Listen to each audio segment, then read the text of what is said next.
আসসালামু আলাইকুম সম্মানিত শিক্ষার্থী, কেমন আছেন আপনারা?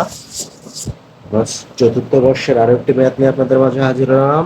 এর আগে আমরা দেখেছিলাম 3 অধ্যায়ের 4 পিট পদ্ধতি। তো ওই 4 পিট পদ্ধতির মাধ্যমে আজকে আমরা একটা ম্যাথ করব, যেটা হচ্ছে নিম্নের আংশিক অন্তরক সমীকরণগুলোর একটি সম্পূর্ণ যোগফল নির্ণয় করো। তো এটার আমাদের হচ্ছে যোগফল নির্ণয় করতে হবে। এখন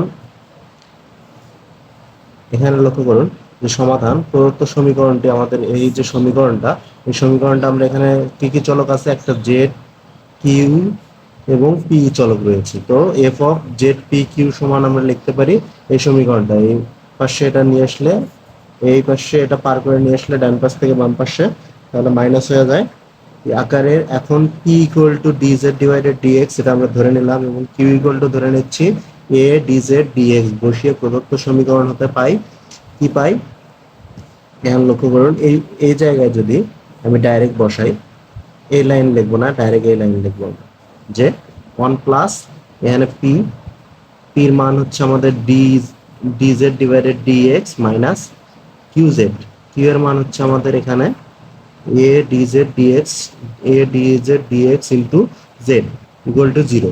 আচ্ছা, এখন আমরা এটা একটু সাজিয়ে লিখলাম। দেখুন এই অংশটা সামনে লিখেছি, তারপরে এই অংশটা মাঝখানে, ওয়ানটা লাস্টে লিখেছি। এখন এটা লক্ষ্য করলে দেখতে পারবেন এটা একটা দ্বিপদী সমীকরণ, অর্থাৎ দ্বিঘাত সমীকরণের সূত্রের আকার হয়েছে। তো আমরা বি সমান, অর্থাৎ সরি এইচ সমান লিখতে পারি এই আকারে হয়েছে। তো এই এইচ সমান আমরা এই সূত্র জানি যে minus B plus minus root over B square minus 4ac divided 2a। তো এই সূত্র আমি যদি এখানে প্রয়োগ করি, এখানে এক্স বলতে কোনটা হবে, তাহলে আমাদের কিন্তু d z by d z divided d x. তো এটা আমাদের এক্স, বি বলতে হচ্ছে আমাদের এখানে কিন্তু এজেড, যেটা এটা আমাদের বি। তাহলে বি যদি ওটা হয়, তাহলে এখানে সূত্র অনুযায়ী হচ্ছে আছে মাইনাস বি, তাহলে এখানে হবে প্লাস এজেড। তো প্লাস মাইনাস মূল কথা আমরা সূত্রটা এখানে প্রয়োগ করেছি। প্রয়োগ করার পর এখানে লক্ষ্য করুন এপাশে যে ডিএক্স ছিল এটা আমরা ডান পাশে পার করে দিয়ে সেটা গুণ হয়ে গেছে, আগে ভাগ ছিল গুণ হয়ে গেছে। আচ্ছা, এখন উভয় পাশেও লব এবং হরকে আমরা কি করেছি, মাইনাস প্লাস দ্বারা গুণ করে, এখানে দেখুন কি আছে, প্লাস মাইনাস আছে।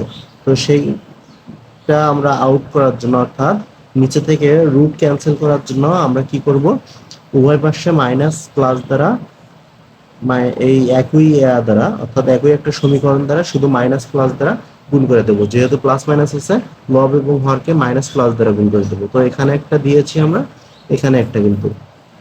আচ্ছা, এখন এটা দেখুন এ মাইনাস বি হোল স্কোয়ারের সূত্র, নিচের যে অংশটা এ মাইনাস বি হোল স্কোয়ারের সূত্র। তো ধরুন এ স্কোয়ার মাইনাস বি স্কোয়ার, তো এটা হচ্ছে এ, এটা মনে করেন বি, তো স্কোয়ার মাইনাস বি স্কোয়ার।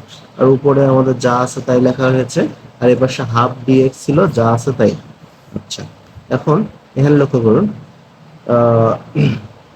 এখানে এ স্কোয়ার জেড স্কোয়ার মাইনাস এ স্কোয়ার জেড স্কোয়ার কাটা যায়, এটা এটা ক্যান্সেল হয়ে যাচ্ছে, প্লাস 4 থাকে শুধু। আর এখন এই 4টা যদি আমি এ পাশে পার করে দিই, এ পাশে এসে কিন্তু হাফের সাথে গুণ হয়ে গুণ হয়ে যাবে, তাহলে 2 এর সাথে 4 কাটলে 2, তার মানে 2dx পাচ্ছি আমি। আচ্ছা,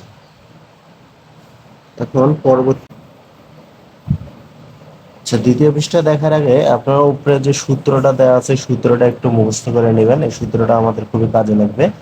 এখানে এখানে যে অংশটা রয়েছে বাম পাশে, এখানকার বাম পাশের সাথে কিন্তু একই রকম, এখানে এ জেড আছে, এখানে এক্স আছে, এখানে এ জেড স্কোয়ার আছে, এখানে এক্স স্কোয়ার হবে, তো এখানে এক্স স্কোয়ার। তো এখানে আর এখানে প্লাস মাইনাস দেওয়ার কারণ হচ্ছে যখন এখানে উপরে প্লাস অর্থাৎ প্লাস থাকবে, তখন প্লাসের জন্য এখানেও প্লাস হবে। তো যখন মাইনাস থাকবে, এখানে মাইনাস থাকলে এখানেও কিন্তু মাইনাস হবে, যার কারণে প্লাস মাইনাস দেওয়া হয়েছে। আচ্ছা, এগুলো একটু মিশিয়ে দিই।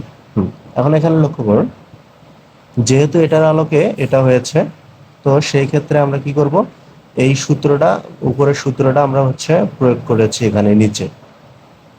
প্রয়োগ করার পর আমরা কিছুই করিনি, শুধু ক্যালকুলেশন মানে সাজিয়ে লিখেছি জিনিসটা। একটু এখানে লক্ষ্য করলে দেখতে পারবেন এখানে 2 রয়েছে, এখানেও হাফ রয়েছে, এখানেও হাফ রয়েছে, এখানেও কিন্তু হাফ ছিল। তো আমরা কি করেছি হচ্ছে উভয় পাশে 2 দ্বারা গুণ করে দিয়েছি। 2 দ্বারা গুণ করে দিলে এই হাফ এবং 2 কিন্তু ক্যান্সেল হয়ে যাচ্ছে। তো সেই ক্ষেত্রে আমরা মান পাচ্ছি এটা। প্রতি ক্ষেত্রে হাফ ক্যান্সেল হয়ে যাবে। আর এই পাশে 2 ছিল, 2 দ্বারা যেহেতু গুণ করে দিচ্ছি, তাহলে 2 আর 2 4। তো এটাই হচ্ছে আমাদের নির্ণীয় পূর্ণাঙ্গ ইন্টিগ্রাল। তো আশা করি এইটুকু বুঝতে পেরেছেন। তো আজকের মতো এইটুকুই ছিল। ধন্যবাদ।